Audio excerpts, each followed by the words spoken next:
কিছুদিন ধরে খুব মন চাইছিল রুটি দিয়ে চানা মশলা খাবো। তাই শনিবার দিন ডিউটি থেকে ফেরার পথে মনে করলাম যে কালকে তো রোববার, তাহলে আজকে শনিবারে যদি বানাই তো শনিবারেও খেতে পারবো রাত্রে, আর রবিবারেও সকালে খেতে পারবো। তো সেই কারণে একটা খাসির দোকানে দেখলাম যে খাসির চর্বি আছে কি না, তো বলল হ্যাঁ আছে। তো আমি 50 টাকার খাসির চর্বি নিয়ে নিলাম, আর এখানে মশলা করে মেয়েকে বলে দিলাম তাড়াতাড়ি সব কিছু রেডি কর, গুছিয়ে রাখ। তো ও আলু টালু কেটে সব গুছিয়ে রাখলো, আর এখানে আমি মশলা করে খাসির চর্বিটাকে আমি আগে ধুয়ে নুন হলুদ মেখে রেখে দিয়েছিলাম একটু কাঁচা তেল দিয়ে। তো এইবারে আমি কষিয়ে নিচ্ছি, ভালো করে কষিয়ে নিচ্ছি। আর এইদিকে আমার মেয়ে রুটি সব আটা ছেনে রুটি বানানোর জন্য সব প্রস্তুত করে ফেলেছে। তো এইদিকে আমি কষাচ্ছি আর ওইদিকে রুটি বেলছে, আর আমি এইদিকে আবার একটুখানি চেখে দেখছি যে কেমন হয়েছে না হয়েছে। তো সেই কারণে আমি একটুখানি বাটিতে তুলে নিলাম, যদি না একটুখানি দেখি কষানো চর্বি খেয়ে কেমন লাগে। তো এখানে নিয়ে নিয়েছি, আর এখানে আলুটা কেটে আলুটাও ভেজে নিয়েছিলাম আগে। তো তারপরে বসিয়ে দিলাম, আর ওইদিকে প্রেশার কুকারে আমি মটর সিদ্ধ করে রেখেছি আগে থেকে একটু নুন দিয়ে। আর এইখানে পুরো জল সহই আমি দিয়ে দেবো, কারণ খালি যদি দিয়ে আমি কষাই তাহলে মটরটা মানে ছোলাটা শক্ত হয়ে যাবে।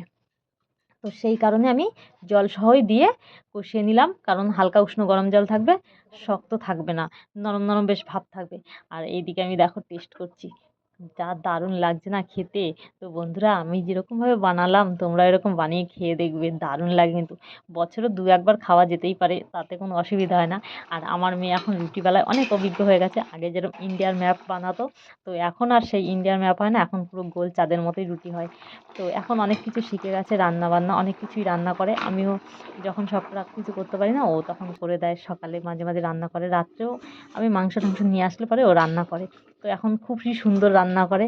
যাক, আমার দুঃখটা ঘুরছিল যে আমার মেয়ে রান্না করতে পারে ভালো, আমি না করতে পারলেও ও মাঝে মাঝে করে দেয়। আর এখানে দেখো কত সুন্দর কালার এসেছে ঘুগনিটার, আর রুটিগুলোও বেশ ভালোই ফুলছে, গোল গোল হয়ে গেছে।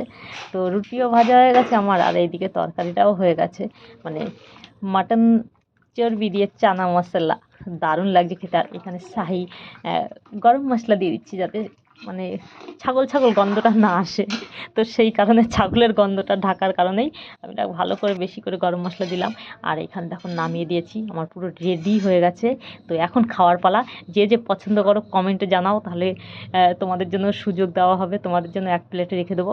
তো কমেন্টে জানাও কে কে পছন্দ করো, তোমাদের জন্য বাড়ছি।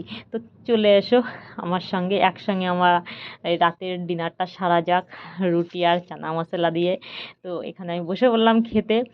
এই স্বাদটা কিন্তু অপূর্ব লাগছে, অপূর্ব লাগছে বন্ধুরা, বলে বোঝানো যাবে না। তো আমার ভিডিওটা ভালো লাগলে একটা লাইক কমেন্ট শেয়ার করে আমার পাশে থেকো। টাটা।